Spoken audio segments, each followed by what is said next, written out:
perfeito para se ouvir e contar histórias. Que tal a história desse vinho, produzido há 4 gerações no interior do Rio Grande do Sul? Tudo começou a partir de 1875, quando muitos camponeses do norte da Itália, cansados da miséria reinante na zona rural do território italiano, resolveram atender ao apelo do governo imperial brasileiro, desejoso de atrair mão de obra europeia para projetos de colonização. E eles subiram no meio do sertão, no lombo dos burros, dado emprestado pelo governo. O governo puxava os imigrantes até o barracão. A viagem foi longa, difícil. 58 dias entre o porto de Gênova e o Rio de Janeiro.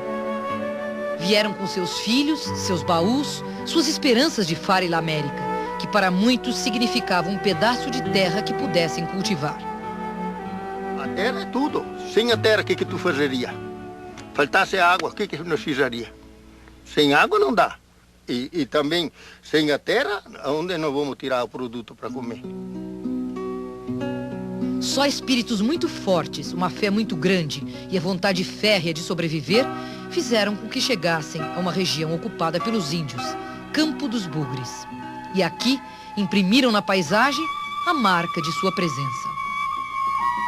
Esses agrupamentos coloniais tornaram-se base de muitos municípios da região. O antigo Campo dos Bugres, local onde chegaram os primeiros imigrantes, transformou-se hoje na cidade de Caxias do Sul. O clima frio e as periódicas cerrações continuam as mesmas. Mas Caxias do Sul é hoje, com seus 300 mil habitantes, um parque industrial e um comércio ativo e dinâmico, o polo centralizador da região mais diversificada do Brasil. E sem dúvida deve isso ao imigrante italiano. Caxias do Sul transformou-se num importante polo turístico da região dos vinhos do Rio Grande do Sul, mas não esqueceu as suas origens. Mantém o único museu vivo da América Latina. A Casa de Pedra é um testemunho do estilo de vida dos primeiros colonizadores. A arquitetura da imigração italiana contribuiu de forma expressiva para dar a essa região uma fisionomia própria. Construída no final do século XIX pelos irmãos Lucchesi, serviu como residência da família até 1918, sendo bem mais tarde transformada em museu. Costumes e hábitos do cotidiano dos colonos estão aqui reconstituídos de forma viva, interligando o passado e o presente.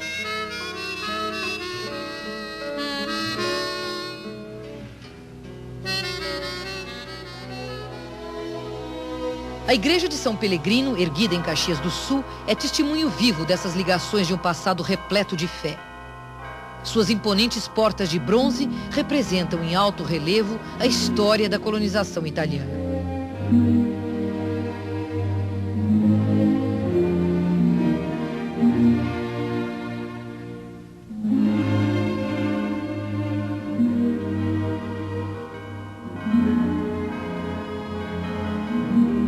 Aldo Locatelli, pintor contemporâneo italiano radicado em Caxias do Sul, expressou toda a sua arte, imprimindo em suas figuras fantásticas toda a audácia e a dramaticidade que marcaram o espírito de seus antepassados pioneiros nessa região.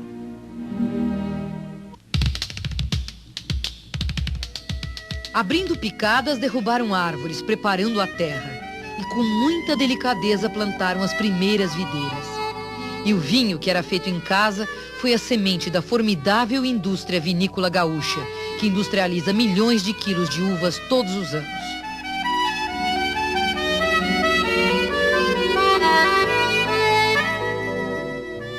A vitivinicultura foi responsável pelo crescimento de muitas cidades. Garibaldi, localizada a 110 quilômetros de Porto Alegre, é conhecida como a terra do champanhe. Aqui se fabrica 96% do champanhe nacional.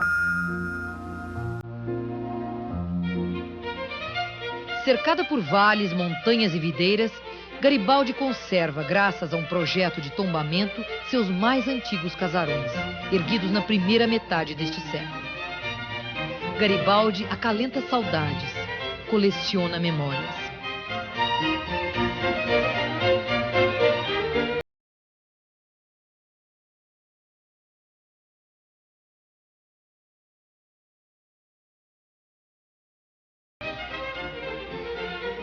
Em Garibaldi ainda é possível ao turista participar da colação, uma antiga tradição dos primeiros colonos. Café della mattina italiano, sì, perché è una forma di piquenique, também tem copa junto, queijo che chiama formaio, altri forse li capi poco, ma mi parlo anche italiano, formaio, e così, frutti, dopo per sobremesa allora era frutti, um café bem reforçado. Era um piquenique no meio do trabalho? No meio do trabalho, para as pessoas que iam trabalhar, os patrões da família, o pai, a mãe e os funcionários também.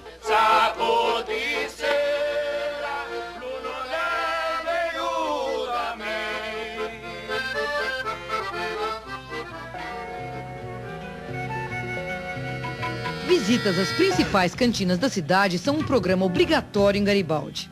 Através das explicações de um enólogo, você vai descobrir muita coisa a respeito do champanhe. O champanhe nada mais é do que uma segunda fermentação de um vinho base. Existem 2 métodos de fermentação. O charmat, onde o champanhe permanece nestas autoclaves durante 30 a 60 dias.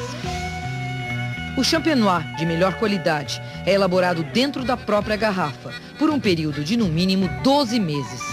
O tempo que o vinho base permanece em contato com a levedura é mais longo, e a levedura é que transmite uma série de aromas e uma série de gostos ao champanhe.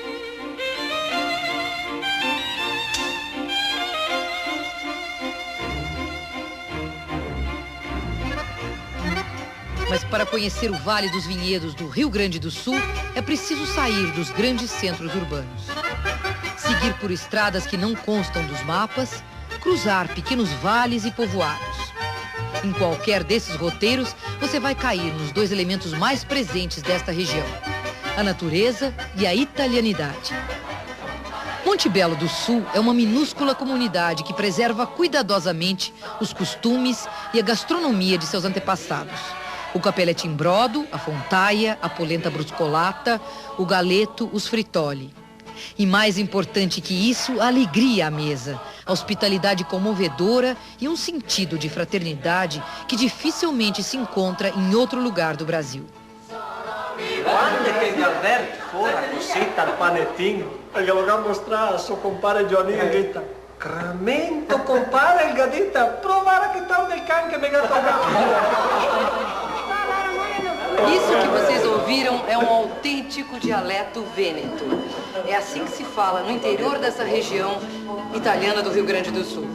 Uma das tradições mais antigas que existem por aqui chama-se filó. É um encontro de amigos que se reúnem todas as noites depois do jantar, para contar casos e para cantar.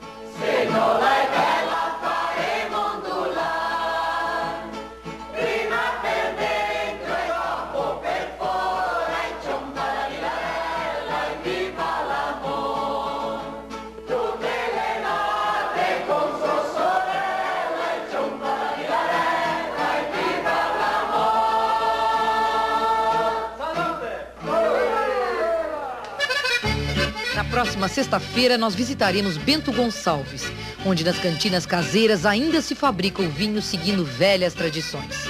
Eu espero que você nos acompanhe até lá.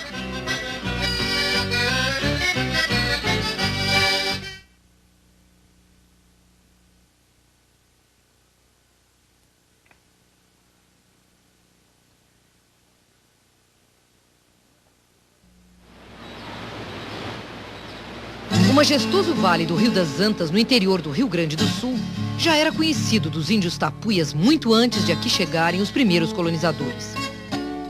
Eles vieram a partir de 1875, quando grave crise econômica se estendeu por todo o território italiano, levando à miséria muitos camponeses. Eles sentiram que a imigração poderia ser o caminho da prosperidade.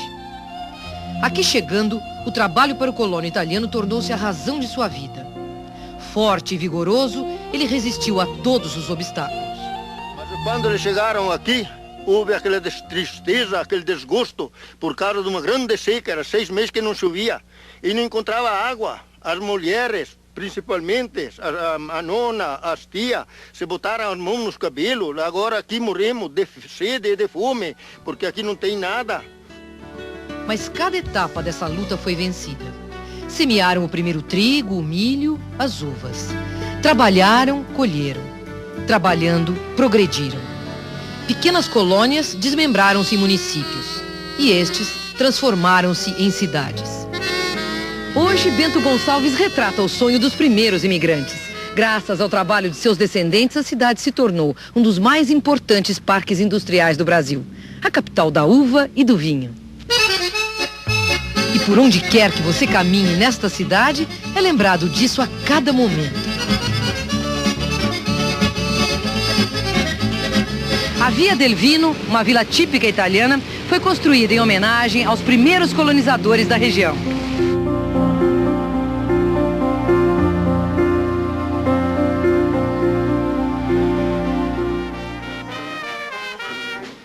A Via del Vino, nos finais de semana, é palco de apresentações artísticas, sempre homenageando o colono italiano.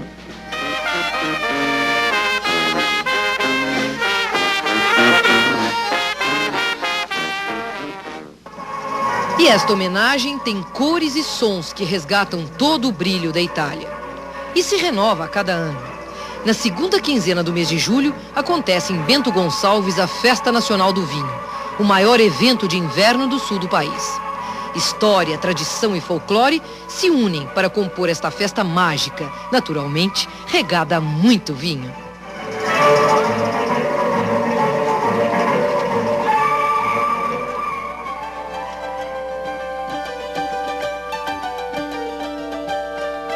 A 125 quilômetros de Porto Alegre, com uma população de 110 mil habitantes, Bento Gonçalves está localizado entre vales e montanhas. Do Mirante da Ferradura, ainda é possível admirar as curvas harmoniosas do Rio das Antas. Com certeza, a mesma visão que tiveram os primeiros colonizadores quando aqui chegaram. O Museu do Imigrante em Bento Gonçalves, instalado num velho casarão de 1913, guarda cerca de 3.000 fotos dessa época.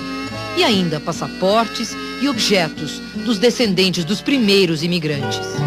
Foram eles os responsáveis por trazer e difundir o som tão característico da gaita por todo o Rio Grande do Sul.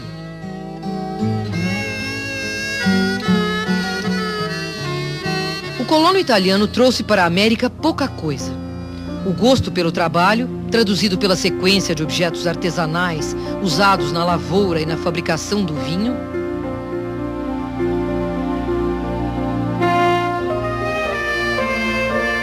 o amor pela família, que se reunia na cozinha todas as noites para fazer as refeições e rezar o rosário antes de dormir. E uma fé capaz de todos os milagres. Segundo uma lenda da região, esta pequena igreja foi construída com vinho, em pagamento a uma promessa feita em época de grande seca.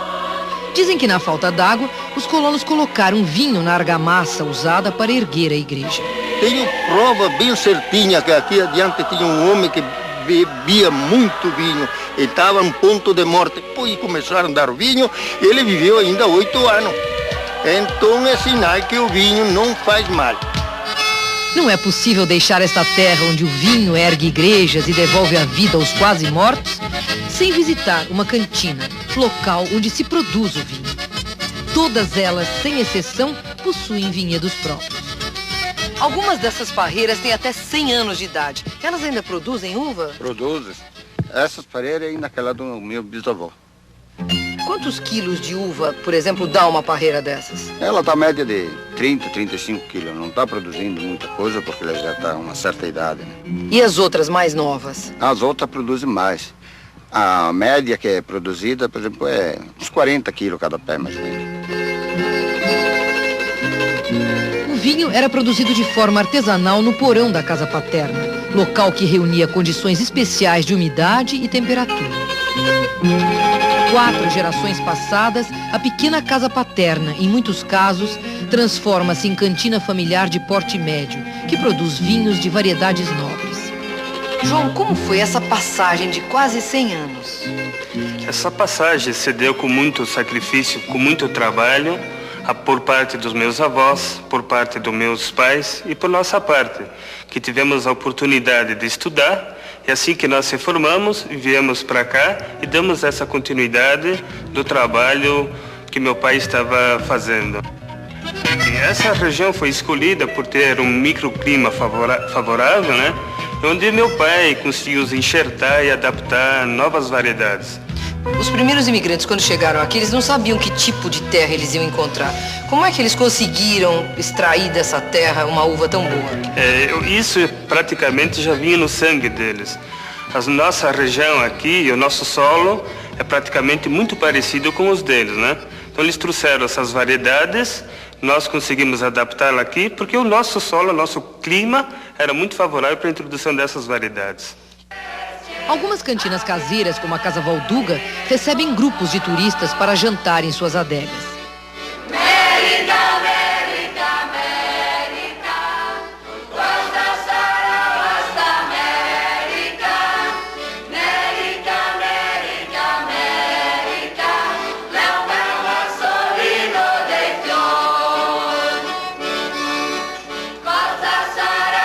Ao som de um coral de colonos italianos e regado a muito vinho, é possível resgatar a autenticidade de uma época que ficou gravada para sempre na história do Rio Grande do Sul. Hoje o Rio Grande do Sul se orgulha daqueles italianos que chegaram aqui maltrapilhos, mas que traziam em sua bagagem a fé, a coragem e, acima de tudo, o amor. E com esse amor, com essa alegria, é que o Rio Grande e a região italiana recebe todos os visitantes, mantendo as mais caras tradições. Aqui no Rio Grande do Sul a gente aprende que o vinho tem cor, corpo, personalidade e harmonia. Só mesmo dizendo como os velhos imigrantes: senza il vino non si può vivere, sem o vinho não se pode viver. Salute per tutti.